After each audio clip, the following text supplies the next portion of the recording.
Business में उतार चढ़ाव तो होता है, तो आप ये बताएं कि जिंदगी का मुश्किल तरीन लम्हा जो था वो कौन सा था? कई आए हैं, लेकिन उस वक्त जब यानी कि 2005 जनवरी 4 जनवरी को मेरा जो वेयर हाउस था पेरिस में, 7वां जगह का नाम था, वहाँ पे मुझे शाम तकरीबन 3 साढ़े 3 बजे मैं ऊपर दफ्तर में था तो नीचे से आवाज़ आई कि 7 वाले स्टोर में आग लग गई है।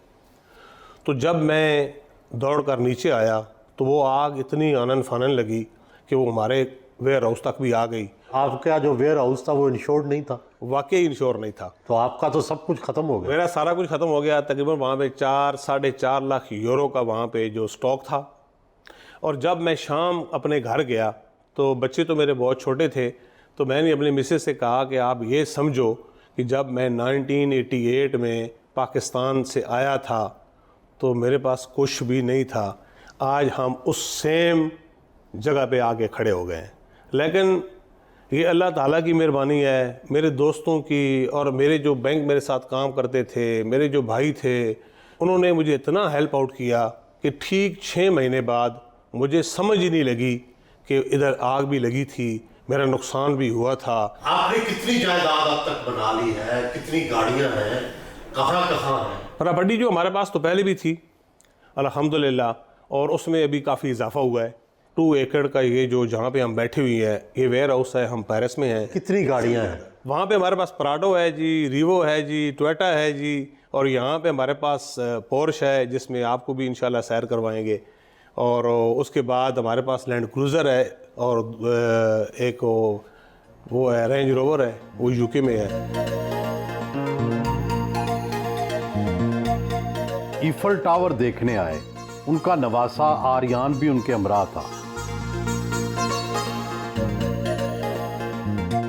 घर आए, बेटे बेटियों के हमरा पुरतकल्लफ खाना खाया।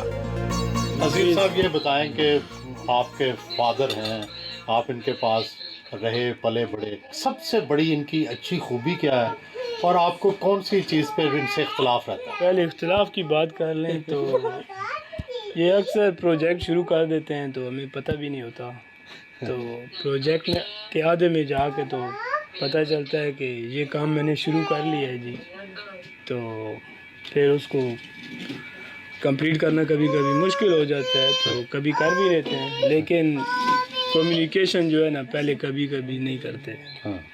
ठीक है। और खूबी क्या है? तो खूबियाँ तो बहुत हैं, खूबियाँ बाकी सारी खूबियाँ ही हैं। क्या क्या? मसलन बहुत ही दिल के अच्छे हैं। ठीक है जी। तो गरीबों का ख्याल रखना, हाँ। और भी रिश्तेदारों का, सबका ख्याल रखते हैं पाकिस्तान में, डोनेशन वगैरह। और तो कभी डांटा आपको? डांटा, कई दफ़ा डांटा, क्यों नहीं डांटा? मार भी पड़ी कभी? नहीं, मार मुझे नहीं लगता, छोटे होते पड़ती होगी खैर, लेकिन अभी नहीं पड़ी रिसेंटली, तो ऐसी कोई याद नहीं है। बेशुमार खूबियाँ हैं इनमें, गिनी नहीं जा सकती। आपको कोई गिला शिकायत? नहीं, मुझे कोई गलत शिकायत नहीं है ऐसा। कभी कहा हो ज़्यादा शॉपिंग ना किया करो? नहीं, बिल्कुल भी नहीं। कोई भी अगर कोई बात करनी हो या कुछ भी तो फ्रेंडली बात कर लेते हैं। और इख्तलाफ किस बात पे होता है? तनाव ज़्यादातर तो काम पे होता है, बिजनेस वगैरह पे थोड़ा बहुत। क्लाइंटों को कई दफ़ा कोई प्राइस वगैरह कोई देनी हो या कुछ ऐसा कुछ हम कम दे आते हैं, और बाद में पापा से थोड़ी बहुत बात सुन लेते हैं। क्या सबसे अच्छी बात क्या है आपके पापा में, और कौन सी बात है जिससे आप कहती हैं कि ये ठीक नहीं है बाबा, ये ठीक करें अपने आप? सबसे अच्छी बात तो यह है कि वो काफ़ी सपोर्ट करते हैं, कुछ भी हो तो उनको इजीली बता सकते हैं, और मुझे पता होता है कि किसी न किसी टाइम, बेशक अगर टाइम भी लगे तो वो समझ जाते हैं। शुरू में इनका यही मसला है कि कभी कोई बात पूरी पता नहीं होती और पहले ही डांटना शुरू हो जाते हैं। आप लोग तो यहाँ पले बड़े हैं, आपने ये उर्दू कैसे सीखी? उर्दू घर में हम लोग सारे उर्दू ही बोलते थे, मतलब मामा पापा मेरे साथ उर्दू में बात करते थे। और पंजाबी भी आपकी बड़ी खालस है? पंजाबी मैं दादो को सीखी, क्योंकि उन्होंने नाल मैं गल करनी है या उर्दू च ते जवाब देने हैं पंजाबी च, ते बात मैं शुरू ते मां मसला होना है, पर बात आहिस्ता आहिस्ता आ गई। आप बताएं अपने फादर के बारे में। आपके नाम पे ब्रांड भी है, शमा ब्रांड, तो आप बिजनेस में कैसे आपको वालिद साहब लाया, क्या वजह थी? तो आपने एक्स्ट्रा ऑर्डनरी सलाहियत थी या वालिद आपके बड़े ब्रॉड माइंडेड हैं। नहीं, वो बहुत ब्रॉड माइंडेड भी हैं, ब्रॉड माइंडेड के साथ वो बहुत अच्छे मेंटोर हैं। किसी को भी कोई भी काम सिखाने के लिए आपको सालों लग जाते हैं, कुछ छोटा सा काम भी हो।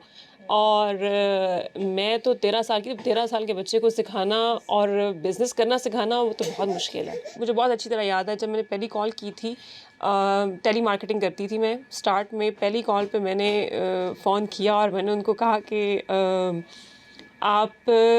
मैं शमा इंटरनेशनल से बात कर रही हूँ। उस time Shama cash and carry होती थी, तो मैं शमा कैश एंड कैरी से बात कर रही हूँ, तो आपको कुछ चाहिए? एक शॉपकीपर था रैंडम, उसने कहा कि ये कौन है जो मुझे इस तरह कॉल करके कह रही तुम्हें कुछ चाहिए। तो खैर उसने फ़ोन बंद कर दिया। उसके बाद फिर मैंने पापा से पूछा कि क्या करूँ, मतलब बात करने की कोई एक रीज़न, स्टार्ट आप किस तरह से करो उनसे। उसके बाद फिर उन्होंने मुझे गाइड किया। फिर मैंने काफ़ी अर्सा टेली मार्केटिंग भी की, मैंने सप्लायर्स के साथ भी डील किया। You are new entry into the family. How you found them? हाँ जी, मैं 5 साल हो गए मेरी शादी को, तो काम में भी मैंने कुछ साथ दिया इनका।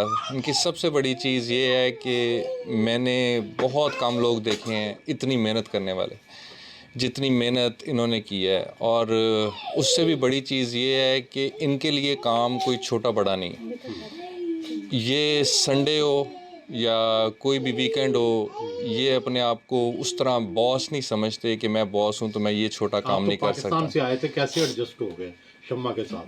फैमिली ऐसी है कि वो आपको अपना खुद फैमिली मेम्बर बना लेती है, अपने बच्चों की तरह रखती है। आंटी, अंकल, ये शमा के बहन भाई, सब इन्होंने अपना समझ के अपनाते हैं। मियां बीवी की लड़ाई तो होती होगी, किन बातों पर होती जी बस होती रहती है, काफ़ी होती है लड़ाई। किन बातों पर होती है लड़ाई? बस कभी मेरी तबीयत ख़राब ना होती है, कभी मेरा तो उस वजह से कभी ये तंग करे तो फिर मैं इनसे लड़ती हूँ, क्योंकि मुझे बताए बगैर सारे प्रोग्राम बना लेते हैं, एंड पे जाकर मुझे बताते हैं चलो जी। जो बच्चे हैं इनको किसने रेज और सारा कुछ गाइड किया? दोनों ने, क्योंकि माँ घर में ही होती है, वो तरबियत देती है घर की और बाप बाहर की। यूरोप में रह के भी हमारे बच्चों का माहौल माशाल्लाह बहुत अच्छा है, बहुत शरीफ हैं, कोई ऐसी वैसी इनमें चीज़ नहीं है। जोहर साहब भी बहुत अच्छे हैं। जोहर साहब अच्छे हैं? क्या इनकी क्या सबसे अच्छी बात है? इनकी सबसे अच्छी बात है कि सबसे प्यार करते हैं, बहुत अच्छे हैं, हमारा ख्याल रखते हैं। पैसे मेरे हाथ में है सारे, अच्छा, सारे सब मेरे पास हैं, कोई रोक टोक नहीं है किसी बात की।